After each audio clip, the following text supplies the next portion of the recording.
Hey, I'm Brian Van, SportbikeTrackGear.com. Today we're going to do a product review on the all-new Spidi Carbo Track EVO gloves.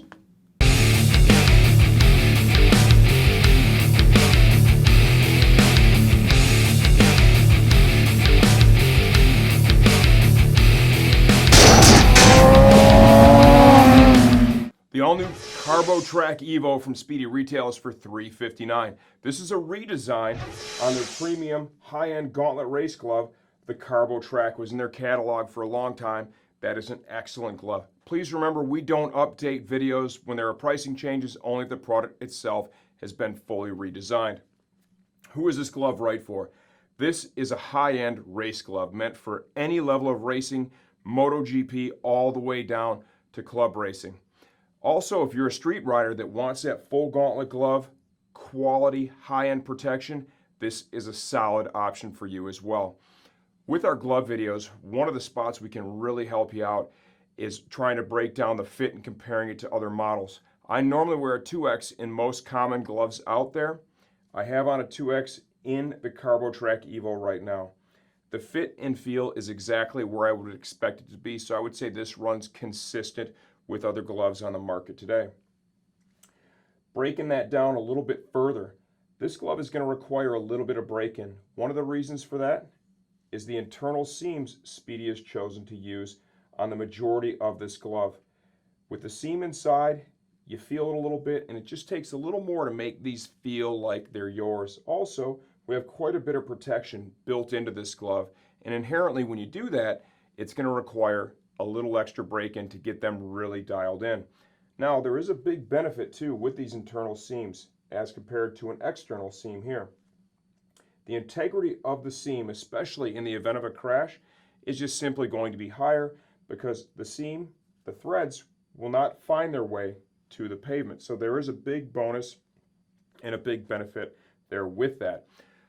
Last year, at the end of the year, into the very early spring of this year, we finished up a big glove shootout project that focused on high-end race gauntlets like this. Both Jimmy and I participated in that. It was 11 different pair. We were riding in them at multiple events, having the opportunity to ride in each and every one. While doing that, we really learned a lot. Fine details about fit, features, benefits, preferences. And one of the things that really stood out for me was the finger length of a glove. So I would encourage, if you're investing in a high-end glove like this, when you get it, watch that video that we have. It's going to really break down the process of evaluating the fit when you initially get the gloves to help you avoid, and we've all done this, keeping a pair of gloves that really didn't fit well out of the bag. It's so important that when you first get them, they fit a certain way straight out of the gate. And I'm going to show you right now one of the most important things you can do.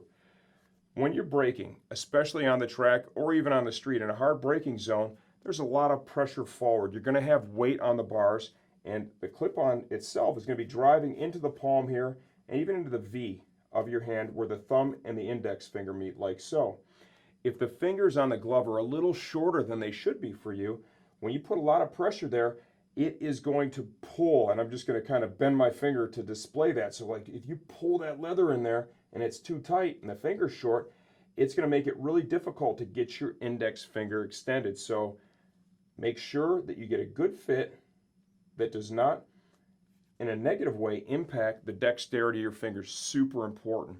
Now let's just focus on the features and benefits this glove offers, and we'll compare it a little bit to its predecessor. Many of the details remain the same. Got that high-end carbon protecting the knuckle, back of the hand. They have a really cool floating knuckle system here that extends all the way up into the fingers. Just beneath here, there is a piece of stretch fabric, textile stretch fabric, so it's super comfortable in the knuckle area.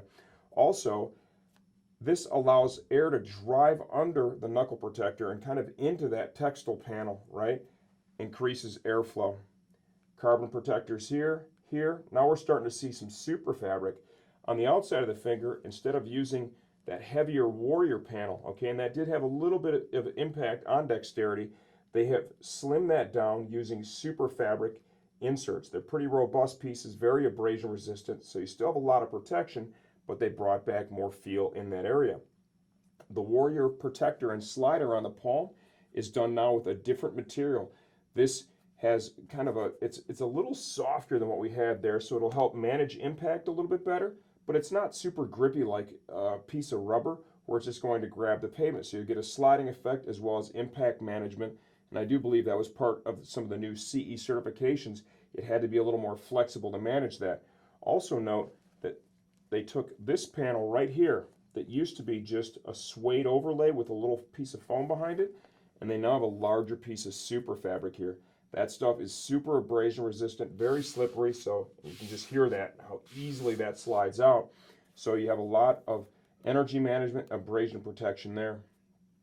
Palm of the glove, we've got overlays in the high wear areas to keep the service life as high as possible. Motion panel here in the thumb. Motion panel in the control fingers under this area, overlay here in the control finger. Safety strap here at the wrist. Double gauntlet closure. A new addition as well is a textile stretch fabric panel. It's totally out of the impact zone. It spans from here all the way to the back.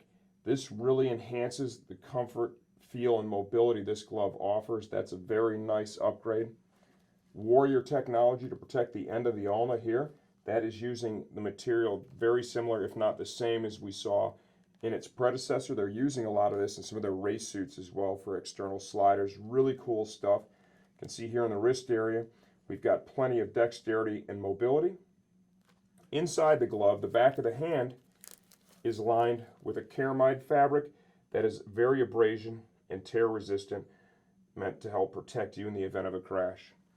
All in all, what do I think? This is a quality pair of gloves, right? This is a high-end race pair of gloves. They're going to require just a little bit of break-in, primarily due to the internal seams, but in the end, they're going to be worth it. If you're looking at gloves in this price point, this should be on your short list.